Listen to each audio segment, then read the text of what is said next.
El copero del rey. Capítulo 3. Acuerdos estratégicos. Bien usada, una ficha olvidada en el rincón correcto puede cambiar el destino de un juego sin que el oponente lo vea venir. Guía de Portae. Un estudio de combate, por el gran maestro Grover Elaric. La primera vez que vio a la princesa después del comunicado real fue una semana y media más tarde, en palacio. Nile sabía que algo muy malo estaba ocurriendo, porque ella solía requerirlo todas las tardes. No fue ella, sino el rey quien lo mandó a llamar. Quería jugar al Portae, pero tras el comentario de su padre hacía unos días, Nile no pudo evitar pensar en segundas intenciones.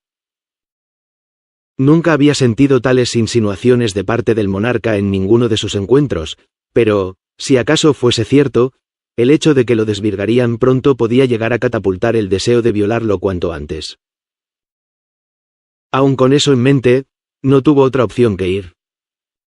Styles tenía fechada su llegada para el segundo día de la siguiente semana y las tensiones en palacio se cortaban con cuchillo. Cuando entró al salón privado del rey, vio en él el reflejo de todo lo que estaba ocurriendo. Estaba desmejorado e intranquilo, se le notaba en el rostro, más caído que lo usual, que la llegada de su sobrino lo tenía mal. «Siéntate», le exigió, con una voz más seca que en otras ocasiones. Nile se sentó frente al tablero, pero el monarca chistó y le señaló uno de los sofás grandes. «¿No vamos a jugar al Portae, Su Majestad?» «Hoy no». Tragó duro. Hizo caso.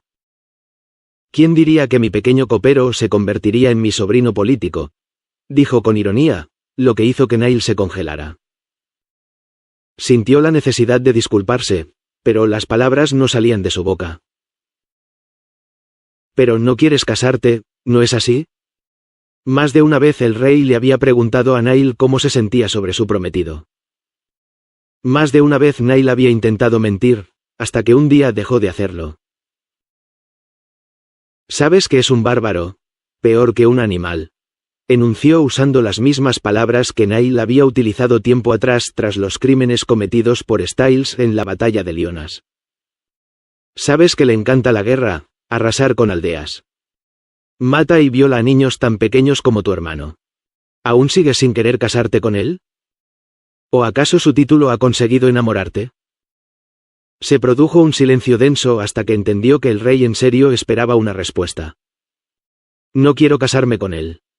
Se suponía que los Inús lo matarían en la frontera, no que lo traerían a Ravenere con protección real. Se suponía que me casaría con su hermano cuando él fuese mayor, dentro de más de una década y que, cuando eso ocurriera, yo tendría el doble de edad que él y me mandaría a una casa apartada en el campo, donde no tuviese que verme». El río de palabras se desbordó y antes de que pudiese evitarlo, las lágrimas ya estaban ensuciando su rostro. Se tapó la cara y sollozó con fuerza. «Sí, bueno», escuchó que decía el rey después de un rato. «Todo lo que tú suponías, yo también lo suponía. Pero luego pasó algo muy extraño. Un día los Inús que estaban en la frontera de Valaron decidieron retirarse y viajar al este, donde se asentaba la parte del ejército más débil de Styles. Entraron desde ahí al país. Viajaron 4 días hasta Jarés sin ser detenidos, se hicieron de la ciudad y mataron a los herederos. Una extraña sucesión de eventos, si quieres mi opinión». Los sollozos de Nile se hicieron más fuertes. «C cree que Styles hizo un trato con los Inús», resumió. No era una pregunta. Había pasado demasiado tiempo en la sala del consejo como para entender las jugadas sucias de la nobleza. «Sí. Y ahora viene a por mí». Tal declaración hizo que Nile se obligara a dejar de taparse la cara para observar al rey. «¿Por qué lo hizo venir entonces? ¿Por qué no dejarlo lejos en Valaron?». «Porque tu padre lo quiere aquí y convenció al consejo de ello», dijo con sorna. Nile se quedó sin aire.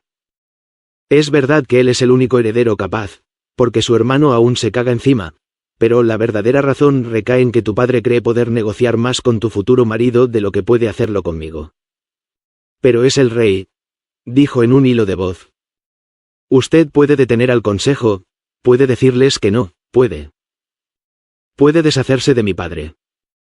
¿Acaso había insinuado la ruina de su familia? Sí, lo había hecho. Por eso volvió a esconder su rostro entre las manos y a llorar más fuerte. Podría hacerlo y dirían que no estoy pensando en la seguridad del país. El heredero debe ser coronado en la capital, como se hace con todos los herederos. De lo contrario, daría pie a una conspiración más grande, una que podría salírseme de las manos demasiado rápido. Ya, gobiérnate. El grito resonó en toda la habitación como un estruendo y casi lo hizo caerse del sofá. No supo cómo, pero su instinto lo obligó a sosegarse en un segundo. Las lágrimas cesaron en seco y su respiración se reguló. Styles llegará en días, continuó el monarca como si nada. Por supuesto, no va a matarme a sangre fría, porque si yo muero mientras él esté aquí, será inútil, jamás lo dejarían reinar.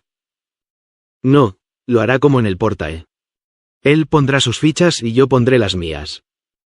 Al final de la jugada, veremos quién tiene más aliados. Es ahí donde entras tú. Tragó. El alfa lo miraba fijo. Sintió una necesidad imperiosa de bajar la cabeza, pero la mantuvo alta por pura fuerza de voluntad. ¿Qué tengo que hacer yo, Su Majestad?, inquirió entonces. El anciano sonrió. Se lo pediría a mi hija, pero ella es demasiado tonta, jamás lo entendería. Tú, sin embargo, si se te sacude lo suficiente, dejas ver que tienes una pizca de ingenio. Pasaste casi una década aprendiendo de la mesa del consejo y nos conoces a todos. También sé que odias a tu padre. Yo no lo odio, dijo en un impulso, de lo que de inmediato se arrepintió. ¿A tu padre? Rió con ganas. Ese que te vendió cuando ni siquiera estabas en el vientre de tu madre, a cambio de un mísero pedazo de tierra que nunca fue a reclamar. ¿El mismo que te imagina en cuatro cada vez que te deja entrar aquí conmigo? Tienes suerte de que no me gustan los hombres y te considero un hijo, porque de lo contrario, un agujero es un agujero. ¿Qué quiere que haga, Su Majestad?, preguntó para callarlo. No quería seguir escuchando más o vomitaría ahí mismo. Serás mi espía. Con Styles y con el consejo. Dejarás que te folle si es necesario. Y mientras lo hace, harás que te susurre sus planes en el oído. Después vendrás a mí y me lo contarás todo. A cambio, te daré la libertad que quieras. ¿La libertad que quiero? Sé que mi hija te ha metido esas ideas estúpidas en la cabeza. Sé que es una puta y que todos sus guardias han tenido sus pollas dentro de ella. Sé que todos los omegas de su corte la ven hacerlo y se creen que si estuviesen en su lugar, también se meterían todas las pollas al mismo tiempo. Sueñan con eludir sus deberes para con sus familias en favor de sentirse llenos. No es así, Su Majestad. Ah, ¿no? Entonces, si yo te prometiese una mansión apartada para ti solo y una docena de pollas grandes, ¿no las aceptarías a cambio de este trabajo? Guardó silencio. No estaba pensando, solo necesitaba un segundo de descanso. Lo aceptaría con una condición, dijo al fin. Yo elijo la casa. Parte 2. La princesa estaba en los jardines con su corte. Aunque no lo había requerido, el rey lo acompañó hasta allí para asegurarle que ella no tendría forma de echarlo. ¿Cómo fue la partida de Portae?, inquirió ella cuando el rey se marchó. ¿Quién ganó esta vez? Yo no gané, respondió escueto. ¿Cómo estás con las noticias? ¿De qué otra forma podría estar? Tener que compartir a mi marido con otro omega no es lo más deseable. Te confieso que nunca me lo imaginé así. Malik me prometió no casarse con otro. Tomó un sorbo de su té y Nail se fijó en que lo estudiaba de pies a cabeza. Me sorprende que aún no hayas renunciado a él, considerando cuánto te oponías a casarte. Dejarlo para tu princesa es una excusa válida. Intenté, pero mi padre no me dejó. Ella sonrió e hizo un gesto cómplice a una omega a su lado. La chica procedió a desternillarse de risa y los otros omegas de la corte siguieron la guasa. Niall fingió reírse. Lindo atuendo, se parece al que estaba vistiendo yo la última vez que nos vimos. Niall se fijó en lo que estaba usando. Era verde musgo, bordado con detalles florales y sutiles toques de encaje y cinta, bastante sencillo, hecho de la tela que habían traído los comerciantes desde Banesh esa misma primavera. Ser el segundo no debe de ser tan malo, continuó ella, en especial cuando te casarás con él justo después de nuestra luna de miel. Estará tan cansado conmigo que te dejará tranquilo. O tal vez quieras aplazarlo un poco, para evitar la confusión.